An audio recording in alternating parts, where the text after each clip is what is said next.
नमस्कार, न्यूज 18 के digital platform पर स्वागत है आपका। मैं हूं आपके साथ वैष्णवी द्विवेदी और आज हम बात करेंगे कुछ बड़ी खबरों की। तो हाल ही में भारत के चीफ ऑफ डिफेंस यानी सीडीएस अनिल चौहान ने पाकिस्तान के उन दावों को खारिज कर दिया जिनमें पाकिस्तान ने ऑपरेशन सिंदूर के दौरान भारत के फाइटर जेट्स को मार गिराने की बात कही थी। सिंगापुर में शांगला डायलॉग के दौरान इंटरव्यू में जनरल चौहान ने इन दावों को बिल्कुल गलत बताया और भारत की सैन्य ताकत और रणनीतिक सफलता का खुलासा किया। दरअसल ऑपरेशन सिंदूर के बाद पाकिस्तान ने दावा किया था कि उसने ऑपरेशन सिंदूर के दौरान भारतीय वायुसेना के फाइटर जेट्स को मार गिराया, जिसमें राफेल शामिल थे। ये दावा पाकिस्तान के प्रधानमंत्री शहबाज शरीफ और उनकी सेना द्वारा किया गया था। इसके अलावा पाकिस्तान ने यह भी कहा कि उसने भारत के खिलाफ ड्रोन और मिसाइल हमले किए।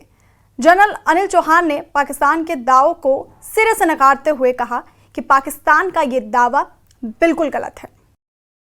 महाभारत में भी जब युद्ध की स्थिति थी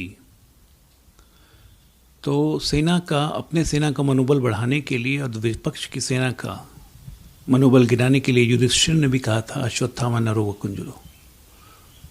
हमारे तो सीडीएस ने आज साफ साफ पाकिस्तान के दावे को नकार दिया कि हमारे 6 जेट्स गिराए गए। उन्होंने कहा जेट्स गिरे ये इंपॉर्टेंट नहीं है, क्यों गिरे ये इंपॉर्टेंट है, और सीधे नकार दिया कि हमारे 6 जेट्स गिरे। लेकिन हमारे विपक्ष जो विघ्न संतोषी है उसे ये सुन के भी संतोष नहीं होगा।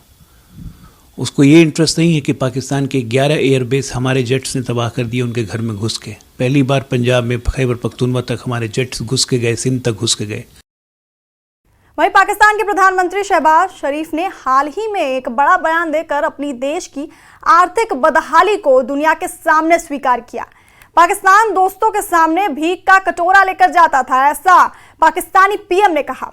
पाकिस्तान के प्रधानमंत्री शहबाज शरीफ ने देश की आर्थिक स्थिति को लेकर बड़ा और ये चौंकाने वाला बयान दिया।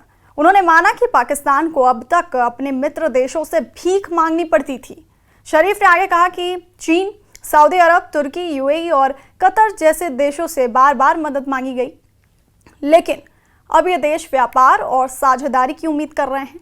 उन्होंने साफ शब्दों में कहा कि अब वो आर्मी चीफ मुनीर इस बोझ को नहीं उठाएंगे। They no more expect that we go there with a begging bowl. And I am the last person, along with Field Marshal Saeed Asim Munir, to carry this burden anymore on my shoulder. They no more expect that we go there with a begging bowl. And I am the last person, along with Field Marshal Saeed Asim Munir, to carry this burden anymore on my shoulder.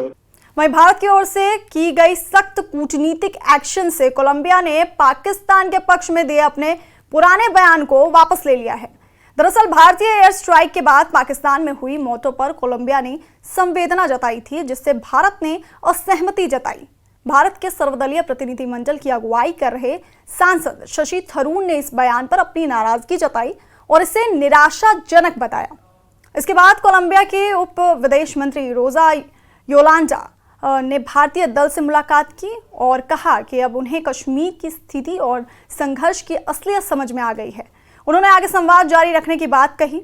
ये भारत की बहुत बड़ी कूटनीतिक जीत है, जहां तथ्यों के साथ रखे गए पक्ष के बाद एक देश ने पाकिस्तान से दूरी बना ली है। बोगोटा में हुई अहम मुलाकात में कांग्रेस सांसद और भारतीय डेलीगेशन के चीफ शशि थरूर ने कोलंबिया के सांसद अलेहांद्रो चोरो के सामने साफ कहा कि आतंकवादियों और मासूमों के बीच कोई तुलना नहीं की जा सकती। उन्होंने इस बात पर खुशी जताई कि कोलंबिया ने पुराना बयान वापस ले लिया है। दुनिया भर के देशों में भारतीय प्रतिनिधिमंडल पाकिस्तान की काली सच्चाई सामने रख रहा है। अफ्रीकी देश अल्जीरिया में ओवैसी ने पाकिस्तान की जमकर धुनाई की। असदुद्दीन ओवैसी ने कहा कि पाकिस्तान में जो आतंकी एक्टिव हैं उनमें और अलकायदा में कोई अंतर नहीं है। In 1972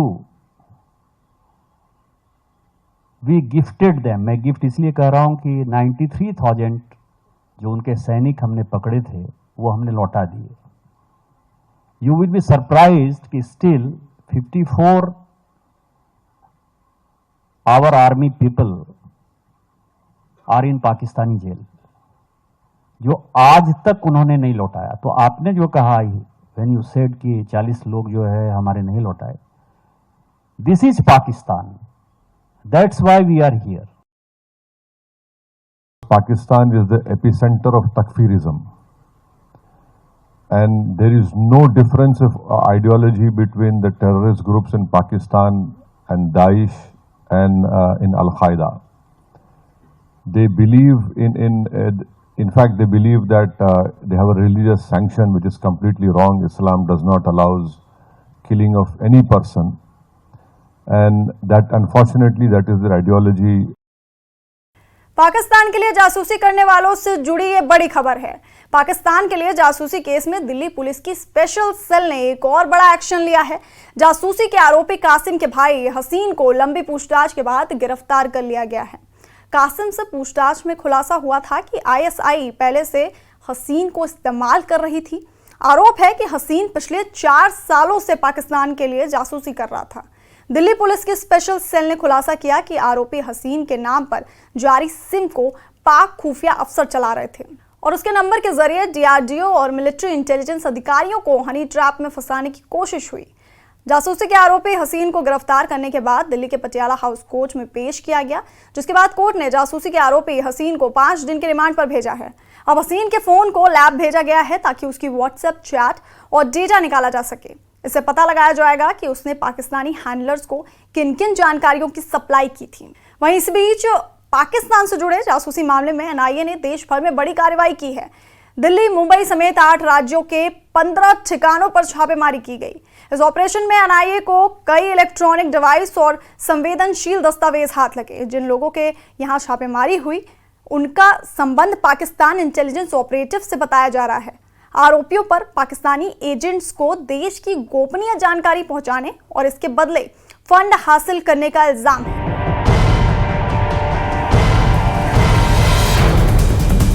और अब बात करेंगे इन्फ्लुएंसर शर्मिष्ठा की। कोलकाता पुलिस ने हरियाणा के गुरुग्राम से इंस्टाग्राम इन्फ्लुएंसर और लॉ की छात्रा शर्मिष्ठा पनोली को गिरफ्तार किया है। ऑपरेशन सिंदूर को लेकर बॉलीवुड एक्ट्रेस की चुप्पी को लेकर वीडियो अपलोड किया था शर्मिष्ठा ने। आरोप है कि उन्होंने भारत के ऑपरेशन सिंदूर को लेकर एक आपत्तिजनक वीडियो शेयर किया था, जिसमें एक खास समुदाय पर टिप्पणी की गई थी। ये वीडियो सोशल मीडिया पर वायरल होते ही भारी नाराजगी और विरोध का कारण बन गया। पनोली ने इंस्टाग्राम पर एक वीडियो पोस्ट किया जिसमें उसने बॉलीवुड अभिनेताओं को ऑपरेशन सिंदूर पर चुप्पी साधने के लिए लताड़ा। पुलिस का कहना है कि वीडियो में प्रयुक्त भाषा भड़काऊ थी और एक विशेष समुदाय को निशाना बना रही थी। कोलकाता पुलिस ने उन्हें कथित तौर पर सांप्रदायिक टिप्पणी वाले वीडियो अपलोड करने के आरोप में अरेस्ट किया है। हालांकि विवाद बढ़ने के बाद शर्मिष्ठा ने तुरंत वीडियो डिलीट कर दिया था, लेकिन तब तक केस दर्ज हो चुका था, जिसके बाद कोलकाता पुलिस ने गिरफ्तार करके अलीपुर कोर्ट में पेश किया, जिसके बाद कोर्ट ने पनोली को 13 जून तक न्यायिक हिरासत में भेज दिया है। पुलिस ने शर्मिष्ठा से पूछताछ के लिए रिमांड की मांग की थी, जिसे कोर्ट ने नामंजूर कर दिया। इंस्टाग्राम इन्फ्लुएंसर पनोली की गिरफ्तारी पर कंगना रनौत, पवन कल्याण और कीर्ति चिदम्बरम सवाल उठाए हैं। शर्मिष्ठा पनोली की गिरफ्तारी मामले में एक्टर से नेता बनी बीजेपी सांसद कंगना रनौत भी खुलकर सामने आ गई हैं। कंगना ने इसे अभिव्यक्ति की स्वतंत्रता पर हमला बताते हुए ममता सरकार और कोलकाता पुलिस की कार्रवाई पर सवाल उठाए हैं। शर्मिष्ठा के पक्ष में कंगना ने सोशल मीडिया पोस्ट किया है और उसमें उन्होंने लिखा कि भले ही पनोली की भाषा तीखी रही हो, लेकिन आज के दौर में युवा इस तरह के शब्दों का इस्तेमाल करते हैं। कंगना ने लिखा कि अगर पनोली ने माफी मांग ली है तो उन्हें और परेशान करने की कोई जरूरत नहीं है। इस तरह किसी को डराना या प्रताड़ित करना न्याय संगत नहीं है और शर्मिष्ठा को तुरंत रिहा किया जाना चाहिए। और बात करेंगे ऑपरेशन शील्ड के तहत हुई मॉक ड्रिल की। तो ऑपरेशन शील्ड के तहत कल पाकिस्तान की सीमा से लगे राज्यों में मॉक ड्रिल की गई। इस दौरान किसी भी आपात स्थिति से बचने के लिए लोगों को ट्रेनिंग दी गई। इस मॉक ड्रिल की एक तस्वीर आई है, जहां बॉर्डर एरिया मर्द सेक्टर में कल रात 8 बजे से 8:15 बजे तक ब्लैकआउट किया गया। इस दौरान पाकिस्तान की सीमा पर सायरन बजे और आग लगने का एक सीन क्रिएट किया गया। यही नहीं, एक सरकारी दफ्तर में ब्लास्ट भी दिखाया गया और उसके बाद फौरन रेस्क्यू ऑपरेशन शुरू किया गया। इस मॉक ड्रिल में SDRF, civil defence, Jammu Kashmir police और बाकी इमरजेंसी जो एजेंसियां थीं उनके लोग शामिल रहे।